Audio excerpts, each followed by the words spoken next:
Viewers welcome back on program. So viewers लिखत साझी करन जा रहे हैं कि पोह दे महीने ਸਾਹਿਬਜ਼ਾਦਿਆਂ ਅਤੇ ਮਾਤਾ ਗੁਜਰੀ ਜੀ ਦੇ ਸ਼ਹੀਦੀ ਦਿਨ ਕਿਵੇਂ ਮਨਾਉਣੇ ਚਾਹੀਦੇ ਹਨ। ਸੋ ਇਸ ਬਾਰੇ ਅਸੀਂ ਆਪਣੀ ਸਿੱਖ ਭੈਣ ਵਰਿੰਦਰਜੀਤ ਕੌਰ ਸਿੰਮੀ ਜੀ ਦੀ ਜਿਹੜੀ ਲਿਖਤ ਹੈ ਸਿੱਖੀ ਜਿਹੜਾ ਉਹਨਾਂ ਦਾ ਸਿੱਖੀ ਉੱਪਰ ਜਿਹੜਾ ਵਿਸ਼ਵਾਸ ਹੈ ਉਸ ਬਾਰੇ ਜਿਹੜੀ ਕਹਾਣੀ ਹੈ ਉਹ ਸ਼ੇਅਰ ਕਰਨ ਜਾ ਰਹੇ ਹਾਂ। ਸੋ ਅਸੀਂ ਚਾਹਾਂਗੇ ਕਿ ਤੁਸੀਂ ਇਸੇ ਤਰ੍ਹਾਂ ਬਣੇ ਰਹਿਣਾ, ਦੇਖਣ ਸੁਣ ਲਿਆ, ਲਿਖਣ ਲਈ ਤੁਹਾਡਾ ਸਭ ਦਾ ਬਹੁਤ ਬਹੁਤ ਸ਼ੁਕਰੀਆ ਜੀ। ਡਾਕਟਰ ਸਾਹਿਬ ਕੀ ਕਹਿਣਾ ਚਾਹੋਗੇ? ਦੇਖੋ, ਸਾਡੀ ਕੋਸ਼ਿਸ਼ ਹੁੰਦੀ ਹੈ ਕਿ ਕੋਈ ਨਾ ਕੋਈ ਹਿਊਮਨ ਇੰਟਰਸਟ ਸਟੋਰੀ ਵੀ ਔਰ ਜੇ ਉਸ ਦੇ ਨਾਲ ਸਾਡੇ ਧਰਮ ਦੇ ਫੇਥ ਨਾਲ ਜੁੜੀ ਹੋਈ ਗੱਲ ਹੋਏ ਉਸ ਨੂੰ ਵੀ ਅਸੀਂ ਮਾਣ ਦੇ ਨਾਲ ਸਾਂਝਾ ਕਰਦੇ ਹਾਂ। ਬਹੁਤ ਵਾਰ ਸੋਸ਼ਲ ਮੀਡੀਆ 'ਤੇ ਕਿਸੇ ਦੀ ਕੋਈ ਚੰਗੀ ਪੋਮ ਕਿਸੇ ਇਸ਼ੂ ਦੇ ਉੱਤੇ, ਜਿਵੇਂ ਕੱਲ੍ਹ ਅਸੀਂ ਸੁਖਵਿੰਦਰ ਸਿੰਘ ਰਟੌਲ ਹੋਰਾਂ ਦੀ ਸਾਂਝੀ ਕੀਤੀ ਸੀ। ਅੱਜ ਕੁਦਰਤੀ ਸੋਸ਼ਲ ਮੀਡੀਆ ਨੂੰ ਗਲੈਂਸ ਕਰਦੇ ਆ ਇੱਕ ਛੋਟੀ ਜਿਹੀ ਸਟੋਰੀ ਮੇਰੀਆਂ ਨਜ਼ਰਾਂ 'ਚੋਂ ਗੁਜ਼ਰੀ ਔਰ ਬਾਅਦ 'ਚ ਜਦੋਂ ਮੈਂ ਥੋੜ੍ਹਾ ਫੋਲੋ ਕਰਕੇ ਦੇਖਿਆ ਕਿ ਵੀ ਇਹ ਬੀਬੀ ਜੀ ਵਰਿੰਦਰਜੀਤ ਕੌਰ ਸਿੰਮੀ ਜਿਹੜੇ ਇਜ਼ਰਾਈਲ 'ਚ ਸ਼ਾਇਦ ਰਹਿੰਦੇ ਨੇ ਜਾਂ ਕੰਮ ਕਰਦੇ ਨੇ, ਉਹਨਾਂ ਦੀ ਵੱਲੋਂ ਲਿਖੀ ਗਈ। ਔਰ ਇਹ ਬੀਬੀ ਜੀ ਨੇ ਕਿਸੇ ਹੋਰ ਥਾਂ ਜਿੱਥੇ ਉਹਨਾਂ ਦੀ ਛੋਟੀ ਬੱਚੀ ਦੇ ਨਾਲ ਪਿਕਚਰ ਸੀ, ਉਹਨਾਂ ਦੀ ਬੇਟੀ ਦੇ ਨਾਲ, ਤੇ ਉਹਨਾਂ ਦੇ ਉਸ ਲਿਖਤ ਤੋਂ ਇਹ ਸਾਹਮਣੇ ਆਇਆ ਕਿ ਉਹਨਾਂ ਦੇ ਜੀਵਨ ਸਾਥੀ ਸਰਦਾਰ ਗੁਰਦੀਪ ਸਿੰਘ ਨੱਤ, ਜਿਨ੍ਹਾਂ ਨਾਲ ਸਿਰਫ ਉਹਨਾਂ ਦੀ 4 ਮਹੀਨੇ ਦੀ ਜ਼ਿੰਦਗੀ ਦੀ ਸਾਂਝ ਰਹੀ, ਫਿਰ 1990 ਦੇ ਦੌਰ 'ਚ ਉਹਨਾਂ ਨੂੰ ਉਵੇਂ ਹੀ ਐਲੀਮੀਨੇਟ ਕਰ ਦਿੱਤਾ ਗਿਆ ਸੀ। ਜਿਸ ਬਾਰੇ ਉਹਨਾਂ ਨੇ ਕਿਹਾ ਕਿ ਜਦੋਂ ਗੱਲ 1991 ਦੀ ਹੈ, ਜਦੋਂ ਸਾਰਾ ਪੰਜਾਬ ਇੱਕ ਅੱਗ ਵਿੱਚ ਸੜ ਰਿਹਾ ਸੀ, ਉਦੋਂ ਮੇਰਾ ਵਿਆਹ ਹੋਇਆ।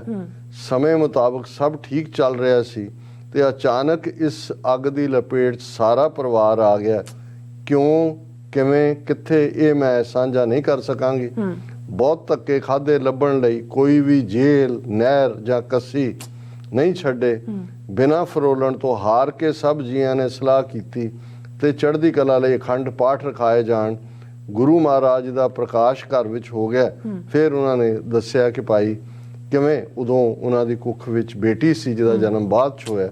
ਹੁਣ ਇੱਕ ਪਾਸੇ ਉਹਨਾਂ ਦੀ ਆਪਣੀ ਇਹ ਦਰਦਨਾਕ ਕਹਾਣੀ ਹੈ, ਪਰ ਮੈਂ ਜਦੋਂ ਉਹਨਾਂ ਦੇ ਫੇਥ ਦੀ ਕਹਾਣੀ ਦੇਖੀ ਤਾਂ ਮੈਨੂੰ ਇਹ ਲੱਗਾ ਕਿ ਭਾਈ ਇਹ ਹੈ ਜੇ ਸੱਚਮੁੱਚ ਕਹਿਣਾ ਹੋਏ ਫੇਥ, ਵਿਸ਼ਵਾਸ, ਗੁਰੂ ਤੇ ਸਿਦਕ ਭਰੋਸਾ ਕੀ ਹੈ। ਬਰੀਫ 2 ਪੈਰਾਗ੍ਰਾਫ ਦੀ ਹੈ। ਔਰ ਅਸੀਂ ਜਦੋਂ ਸਾਹਿਬਜ਼ਾਦਿਆਂ ਦੀ ਸ਼ਹਾਦਤ ਮਾਤਾ ਗੁਜਰੀ ਜੀ ਦੇ, ਉਦੋਂ ਅਸੀਂ ਜ਼ਿਕਰ ਕੀਤਾ ਸੀ ਕਿ ਉਸ ਇਲਾਕੇ 'ਚ ਪੁਰਾਣੇ ਸਮਿਆਂ ਤੋਂ ਹੀ ਇਹਨੂੰ ਸਭਾ ਕਿਹਾ ਜਾਂਦਾ ਸੀ। ਔਰ ਜਦੋਂ ਉਹ ਦਿਨ ਆਉਂਦੇ ਨੇ, ਉਸ ਇਲਾਕੇ ਦੇ ਵਿੱਚ ਜਿਹੜੇ ਕੋਈ ਵੀ ਜਿਹੜੇ ਗੁਰੂ ਨਾਲ ਜੁੜੇ ਹੋਏ ਨੇ ਉਹ ਮੰਜਿਆਂ 'ਤੇ ਨਹੀਂ ਸੀ ਸੌਂਦੇ। ਘਰ 'ਚ ਵੀ ਜਿਹੜਾ ਸਾਦਾ ਖਾਣਾ ਔਰ ਜ਼ਮੀਨ 'ਤੇ ਸੌਣਾ ਔਰ ਆਪਣੇ ਬੱਚਿਆਂ ਨੂੰ ਅੱਗੋਂ ਇਹ ਦੱਸਣਾ ਕਿ ਇਹ ਸਾਡਾ ਕਿਸ ਕਿਸਮ ਦਾ ਇਤਿਹਾਸ ਹੈ। ਔਰ ਉਹ ਇਹਨਾਂ ਨੇ ਕਿਵੇਂ ਆਪਣੇ ਜੀਵਨ ਦੇ ਵਿੱਚ ਇਸ ਨੂੰ ਨਿਭਾਇਆ। ਇਹ ਇੱਕ ਜਿਹੜਾ ਫੇਥ ਦੀ ਕਹਾਣੀ ਹੈ। ਸ਼ਹੀਦੀ ਦਿਨਾਂ ਦੀ ਯਾਦ। ਛੋਟੇ ਹੁੰਦਿਆਂ ਪੋਹ ਦਾ ਮਹੀਨਾ ਚੜ੍ਹਦਿਆਂ ਹੀ ਸਾਡੇ ਪਿਤਾ ਜੀ ਨੇ ਆਪਣਾ ਬਿਸਤਰਾ ਜ਼ਮੀਨ ਤੇ ਲਾ ਲੈਣਾ ਤੇ ਅਸੀਂ ਸਾਰਿਆਂ ਨੇ ਉਹਨਾਂ ਕੋਲ ਬੈਠੇ ਅੱਧੀ ਰਾਤ ਤੱਕ ਸ਼ਹਾਦਤਾਂ ਦੀਆਂ ਕਹਾਣੀਆਂ ਸੁਣਦੇ ਰਹਿਣਾ। ਬਾਲ ਅਵਸਥਾ 'ਚ ਸਾਨੂੰ ਬਾਤਾਂ ਲੱਗਣੀਆਂ, ਪਰ ਜਦੋਂ ਉਹਨਾਂ ਨੇ ਸਮਝਾਉਣਾ ਕਿ ਇਹ ਹਕੀਕਤ ਹੈ ਸਾਡੇ ਗੁਰੂਆਂ ਦੀ, ਤਾਂ ਰਜਾਈ 'ਚ ਬੈਠਿਆਂ ਹੀ ਕੰਬਣੀ ਚੜ੍ਹ ਜਾਣੀ ਤੇ ਸਾਰੀ ਰਾਤ ਨੀਂਦ ਨਾ ਆਉਣੀ। ਕਈ ਸਵਾਲਾਂ ਦੇ ਜਵਾਬ ਅਗਲੀ ਰਾਤ ਪੁੱਛਣ ਦੀ ਉਡੀਕ ਕਰਦੇ ਰਹਿਣਾ। ਹੌਲੀ ਹੌਲੀ ਅਸਾਂ ਵੀ ਸਾਰਿਆਂ ਨੇ ਪੋਹ ਦੇ ਮਹੀਨੇ ਜ਼ਮੀਨ ਤੇ ਸੌਣ ਦਾ ਪ੍ਰਣ ਕਰ ਲਿਆ। ਤਕਰੀਬਨ 2 ਦਹਾਕੇ ਬਾਅਦ, 20 ਸਾਲ ਬਾਅਦ, ਜਦੋਂ ਮੈਂ ਇਜ਼ਰਾਈਲ ਆਈ ਤਾਂ ਪੋਹ ਦਾ ਮਹੀਨਾ ਆਇਆ। ਸੋਚਿਆ ਕਿ ਹੁਣ ਭੋਂ ਤੇ ਬਿਸਤਰਾ ਕਿਵੇਂ ਲਾਇਆ ਜਾਏ। ਉਸ ਵਕਤ ਜਿੱਥੇ ਨੌਕਰੀ ਸੀ ਉੱਥੇ ਹੀ ਇੱਕ ਛੋਟਾ ਜਿਹਾ ਕਮਰਾ ਮਿਲਿਆ ਹੋਇਆ ਸੀ, ਜਿਸ ਵਿੱਚ ਇੱਕ ਛੋਟਾ ਜਿਹਾ ਬੈੱਡ ਸੀ ਤੇ ਕਮਰਾ ਉੱਥੇ ਹੀ ਖਤਮ ਹੋ ਜਾਂਦਾ ਸੀ ਜਿੱਥੋਂ ਸ਼ੁਰੂ ਹੁੰਦਾ ਸੀ। ਬੈੱਡ ਬਾਹਰ ਕੱਢ ਨਹੀਂ ਸੀ ਸਕਦੀ ਤੇ ਜ਼ਮੀਨ ਤੇ ਬਿਸਤਰਾ ਲਾਉਣ ਨੂੰ ਨਾ ਜਗ੍ਹਾ ਸੀ ਤੇ ਨਾ ਹੀ ਕੋਈ ਬਿਸਤਰਾ ਤੇ ਨਾ ਹੀ ਕਿਸੇ ਸਟਾਫ ਨਾਲ ਗੱਲ ਕਰ ਸਕਦੀ ਸੀ। ਪਰ ਆਪਣੇ ਪਿਤਾ ਜੀ ਦੀਆਂ ਮਨ 'ਚ ਭਰੀਆਂ ਗੱਲਾਂ ਤੇ ਯਕੀਨ ਸੀ ਕਿ ਜਦੋਂ ਕੋਈ ਵੀ ਰਾਹ ਨਾ ਮਿਲੇ ਫਿਰ ਉਹਦੇ ਅੱਗੇ ਅਰਦਾਸ ਕਰਕੇ ਛੱਡ ਦਿਓ, ਉਹ ਆਪ ਸਹਾਈ ਹੋਵੇਗਾ। ਰੋਣ ਬਹੁਤ ਆਵੇ ਪਰ ਉਹਦੇ ਤੇ ਛੱਡ ਕੇ ਮੈਂ ਬਾਹਰ ਲਾਨ 'ਚ ਆ ਕੇ ਬੈਠ ਗਈ, ਜੋ ਠੰਡ ਕਾਰਨ 4 ਚੁਫੇਰੇ ਤੋਂ ਕਵਰ ਕੀਤਾ ਸੀ। ਹੁਣ ਆਪਣੇ ਕਮਰੇ 'ਚੋਂ ਨਿਕਲੇ ਬਾਹਰ ਲਾਨ 'ਚ, ਔਰ ਉਹਨੂੰ ਉਹ ਕਵਰਡ ਲਾਨ ਸੀ। 11 ਕੁ ਵਜੇ ਇੱਕ ਰਾਤ ਦੀ ਡਿਊਟੀ ਵਾਲੀ ਇਜ਼ਰਾਈਲੀ ਕੁੜੀ ਲਾਗੋਂ ਦੀ ਲੰਘੀ ਤਾਂ ਬੜੇ ਪਿਆਰ ਨਾਲ ਇੱਕ ਕੰਬਲ ਮੇਰੇ ਉੱਤੇ ਲਪੇਟ ਹੀਟਰ ਚਲਾ ਗਈ। ਉਸ ਵਕਤ ਇੰਜ ਲੱਗਾ ਕਿ ਸੱਚਮੁੱਚ ਮਾਤਾ ਗੁਜਰੀ ਜੀ ਮੇਰੇ ਸਾਹਮਣੇ ਬੈਠੇ ਮੈਨੂੰ ਵੇਖ ਰਹੇ ਨੇ। ਅੱਖਾਂ ਚੋਂ ਪਰਲ ਪਰਲ ਹੰਝੂ ਵਹਿਣੇ ਸ਼ੁਰੂ ਹੋ ਗਏ। ਫਿਰ ਸਾਰਾ ਹਫਤਾ ਮੈਂ ਖੁਦ ਕੰਬਲ ਤੇ ਸਰਾਣਾ ਲੈ ਕੇ ਰਾਤ ਸੌਣ ਚਲੇ ਜਾਣਾ, ਮੈਨੂੰ ਕਿਸੇ ਨੇ ਕੁਝ ਨਹੀਂ ਪੁੱਛਿਆ। ਇਹ ਹੈ ਫੇਥ ਦੀ ਗੱਲ। ਉਸ ਤੋਂ ਬਾਅਦ ਗੁਰੂ ਸਾਹਿਬ ਜੀ ਦੀ ਕਿਰਪਾ ਨਾਲ ਆਪਣੀ ਮਰਜ਼ੀ ਨਾਲ ਰਹਿਣਾ ਸਹਿਣਾ ਸ਼ੁਰੂ ਕੀਤਾ ਤੇ ਹੋਰ ਵੀ ਕਈ ਭੈਣ ਭਾਈਆਂ ਨੂੰ ਇਸ ਪਾਸੇ ਪ੍ਰੇਰਿਆ ਕਿ ਇਹ ਹਫਤਾ ਆਪੋ ਆਪਣੇ ਘਰਾਂ 'ਚ ਬਹਿ ਕੇ ਖੁਦ ਥੱਲੇ ਆਸਣ ਲਾਓ ਤੇ ਆਪਣੇ ਬੱਚਿਆਂ ਨੂੰ ਆਪਣੇ ਇਤਿਹਾਸ ਬਾਰੇ ਦੱਸੋ। ਜੋ ਬੱਚੇ ਮਾਂ-ਬਾਪ ਤੋਂ ਸੁਣ ਲੈਂਦੇ ਨੇ ਜਾਂ ਉਹਨਾਂ ਨੂੰ ਖੁਦ ਕੰਮ ਕਰਦਿਆਂ ਵੇਖ ਲੈਂਦੇ ਨੇ, ਉਹ ਕਦੇ ਨਹੀਂ ਭੁੱਲਦੇ। ਸੋ ਜੇ ਅਸੀਂ ਅਜੇ ਵੀ ਸ਼ੁਰੂ ਨਹੀਂ ਕੀਤਾ ਤੇ ਅੱਜ ਤੋਂ ਸ਼ੁਰੂ ਕਰੀਏ, ਬੱਚਿਆਂ ਨੂੰ ਸਾਹਿਬਜ਼ਾਦਿਆਂ ਦੀ ਸ਼ਹਾਦਤ ਦੀਆਂ ਕਹਾਣੀਆਂ ਸੁਣਾਈਏ ਤਾਂ ਜੋ ਇਹਨਾਂ ਮਨਾਂ 'ਚੋਂ ਬਾਹਰੋਂ ਸੁਣਨ ਤੋਂ ਪਹਿਲਾਂ ਹੀ ਗਿਆਨ ਹੋਵੇ। ਧੰਨ ਧੰਨ ਮਾਤਾ ਗੁਜਰੀ ਜੀ, ਧੰਨ ਤੇਰੀ ਕਮਾਈ।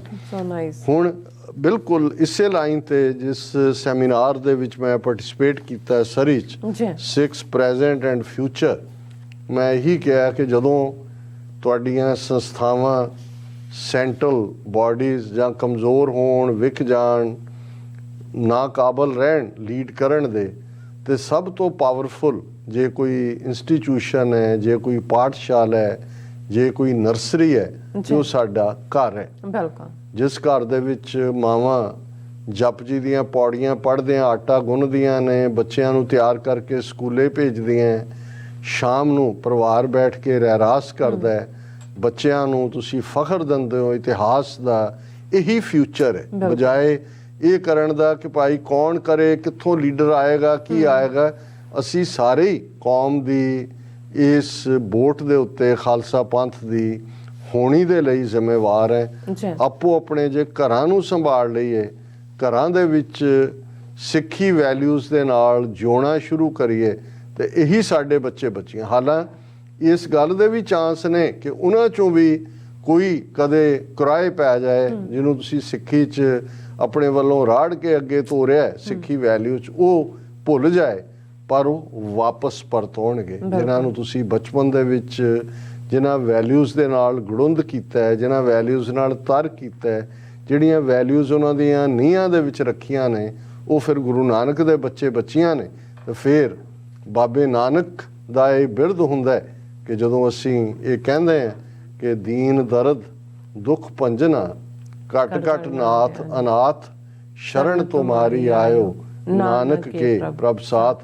ਤੇ ਗੁਰੂ ਨਾਨਕ ਆਪ ਹੀ ਆਪਣੀ ਬਾਂਹ 'ਚ ਉਲਾਰ ਕੇ ਵੀ ਕੁਰਾਏ ਪਿਆਂ ਨੂੰ ਵੀ ਵਾਪਸ ਪਰਤਾ ਲੈਂਦੇ ਨੇ। ਸੋ ਮੈਂ ਸਮਝਦਾ ਵੀ ਇਹ ਬੀਬੀ ਵਰਿੰਦਰਜੀਤ ਕੌਰ ਸੈਮੀ, ਜਿਨ੍ਹਾਂ ਦੀ ਆਪਣੀ ਜ਼ਿੰਦਗੀ ਕਿਸ ਸਟਰਗਲ 'ਚੋਂ ਗੁਜ਼ਰੀ, ਵਿਆਹ ਦੇ 4 ਮਹੀਨੇ ਬਾਅਦ ਪਤੀ ਜਿਹੜਾ ਹੈ ਉਸ ਨੂੰ ਲਾਪਤਾ ਕਰ ਦਿੱਤਾ ਜਾਂਦਾ ਹੈ ਸਟੇਟ ਏਜੰਸੀਜ਼ ਵੱਲੋਂ, ਤੇ ਕਿਸ ਫੇਥ ਨਾਲ ਇਜ਼ਰਾਈਲ ਦੀ ਧਰਤੀ ਤੇ ਜਾ ਕੇ ਉਹਨਾਂ ਨੇ ਆਪਣਾ ਜੋ ਬਚਪਨ ਦਾ ਉਹਨਾਂ ਦਾ ਪ੍ਰਣ ਸੀ, ਜਾਂ ਬਚਪਨ ਦਾ ਉਹਨਾਂ ਨੇ ਜੋ ਕੁਝ ਆਪਣੇ ਪਿਤਾ ਰਾਹੀਂ ਸਿੱਖਿਆ ਸੀ, ਉਸ ਨੂੰ ਨਿਭਾਇਆ। ਇਹ ਸਾਡੀਆਂ ਮਾਣਮਤੀਆਂ ਸ਼ਾਨਮਤੀਆਂ ਸਿੰਘਣੀਆਂ ਦਾ ਅੱਜ ਦੇ ਦੌਰ 'ਚ ਵੀ ਜਦੋਂ ਅਰਦਾਸ ਤੇ ਸਾਡੇ ਲਫ਼ਜ਼ ਹੁੰਦੇ ਨੇ ਜਿਨ੍ਹਾਂ ਸਿੰਘਾਂ ਸਿੰਘਣੀਆਂ ਨੇ, ਉਦੋਂ ਇਸ ਗੱਲ ਵੱਲ ਧਿਆਨ ਜਾਏ ਕਿ ਧਰਮ ਹਿਤ ਸੀਸ ਦੇਣ ਵਾਲੇ ਸਿੰਘਾਂ ਦੇ ਨਾਲ ਸਿੰਘਣੀਆਂ ਨੇ ਵੀ ਬਰਾਬਰ, ਜਿਨ੍ਹਾਂ ਸਿੰਘਾਂ ਸਿੰਘਣੀਆਂ ਨੇ ਧਰਮ ਹਿਤ ਸੀਸ ਦਿੱਤੇ, ਬੰਦ ਬੰਦ ਕਟਾਏ, ਖੋਪਰੀਆਂ ਲੋਹਾਈਆਂ, ਚਰਖੀਆਂ ਤੇ ਚੜੇ, ਆਰਿਆਂ ਨਾਲ ਚਿਰਾਏ ਗਏ, ਗੁਰਦੁਆਰਿਆਂ ਦੀ ਸੇਵਾ ਲਈ ਕੁਰਬਾਨੀਆਂ ਕੀਤੀਆਂ, ਧਰਮ ਨਹੀਂ ਹਾਰਿਆ, ਸਿੱਖੀ ਕੇਸਾਂ ਸਵਾਸਾਂ ਨਾਲ ਨਿਭਾਈ, ਤਿਨਾਂ ਦੀ ਕਮਾਈ ਦਾ ਧਿਆਨ ਧਰ ਕੇ ਖਾਲਸਾ ਜੀ ਬੋਲੋ ਜੀ ਵਾਹਿਗੁਰੂ ਜੀ। ਰਾਜ ਸਾਹਿਬ ਤੁਹਾਡਾ ਬਹੁਤ ਬਹੁਤ ਸ਼ੁਕਰੀਆ। ਸੋ ਇਸ ਦਿਨ ਆਪਣੇ ਵੀਅਰਸ ਕੋਲ ਨੇ ਇਜਾਜ਼ਤ। ਵੀਅਰਸ, ਸਾਡੇ ਪ੍ਰੋਗਰਾਮ ਦਾ ਸਮਾਂ ਇੱਥੇ ਸਮਾਪਤ ਹੁੰਦਾ। ਤੁਸੀਂ ਆਪਣੀ ਰਾਏ ਤੇ ਸੁਝਾਅ ਸਾਨੂੰ ਭੇਜਣਾ ਭੁੱਲਣਾ ਸਾਡੇ ਇਸ ਪਤੇ ਤੇ sos@tv84.tv ਤੇ ਅਸੀਂ ਆਪਣਾ ਪ੍ਰੋਗਰਾਮ ਲੈ ਕੇ ਫਿਰ ਦੁਬਾਰਾ ਤੁਹਾਡੇ ਸਾਹਮਣੇ ਹੋਵਾਂਗੇ। ਤਦ ਤੱਕ ਲਈ ਮੈਨੂੰ ਤੇ ਆਪਣਾ ਸੁਣਾ ਗਿਆ ਦੋ। ਦੇਖਦੇ ਰਹੋ TV84। ਬੁਲਾ ਦਿਓ ਫਤਿਹ।